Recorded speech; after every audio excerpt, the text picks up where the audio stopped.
Dear students, जैसा कि आपको पता है कि आपके नीट और आईआईटी के एग्ज़ाम आ रहे हैं, इसलिए हम पहले आपके नीट और आईआईटी के जो प्रीवियस ईयर के क्वेश्चन हैं उनको हम ले रहे हैं।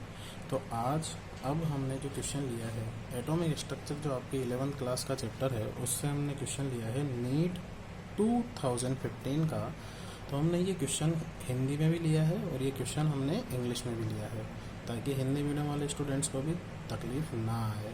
तो देखिए स्टूडेंट्स, क्वेश्चन क्या है, which is the correct order of increasing energy of the listed orbitals in the atom of titanium, जिसके लिए Z इज इक्वल टू कितना दे रखा है 22। मतलब उसने टाइटेनियम का आपको एटॉमिक नंबर भी दे रखा है।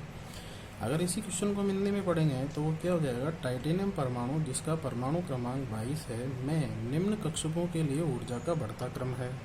तो डियर स्टूडेंट्स, ऐसे क्वेश्चन को सोल्व करने के लिए हमें ये पता होना चाहिए कि किसी भी एटम के ऑर्बिटल्स की जो एनर्जी है वो कौन से रूल से निकालते हैं, N+L रूल से। तो अगर N+L की वैल्यू बढ़ती है तो एनर्जी भी क्या होगी, बढ़ेगी। तो अब आपको दे रखा है टाइटेनियम का जो एटॉमिक नंबर यानी कि परमाणु क्रमांक दे रखा है वो कितना है 22। अब इस एटॉमिक नंबर की हेल्प से हम सबसे पहले टाइटेनियम का इलेक्ट्रॉनिक कॉन्फ़िगरेशन लिखेंगे। अगर आप टाइटेनियम का इलेक्ट्रॉनिक कॉन्फ़िगरेशन लिखेंगे तो वो कितना आ जाएगा, 1s2 2s2 2p6 3s2 3p6 4s2 3d2, ये उसका इलेक्ट्रॉनिक कॉन्फ़िगरेशन आ जाएगा।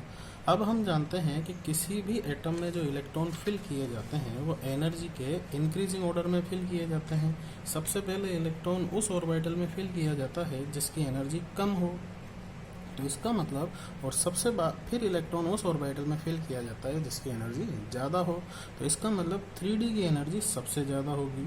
उसके बाद उससे कम एनर्जी होगी 4s की, उससे कम एनर्जी होगी 3p की, उससे कम एनर्जी होगी 3s की, उससे कम एनर्जी होगी 2p की, उससे कम एनर्जी होगी 2s की, और सबसे कम एनर्जी किसकी डियर स्टूडेंट्स, 1s की। तो हम अपने इस क्वेश्चन के अकॉर्डिंग हमारे ऑप्शन चेक करते हैं। तो आपको ऑप्शन में सबसे पहले ये चेक करना है कि सबसे ज़्यादा एनर्जी वाला ऑर्बिटल कौन सा है, 3d। तो आप देखेंगे कि आपका जो ऑप्शन नंबर 1, 3 और 4 है उसमें 3d की एनर्जी सबसे ज़्यादा दे रखी है, इसलिए आपका ये सेकेंड वाला ऑप्शन तो कैंसिल हो गया। ठीक है, अब आप देखेंगे 3d से कम एनर्जी होनी चाहिए किसकी, 4s की।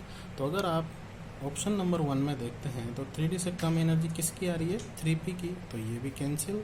और अगर आप फोर्थ वाला ऑप्शन देखते हैं तो इसमें भी एनर्जी कम किसकी आ रही है, 3p की, तो ये वाला भी ऑप्शन कैंसिल। तो हमारा सही ऑप्शन क्या है, 3rd। समझ में आया डियर स्टूडेंट्स? Thank you.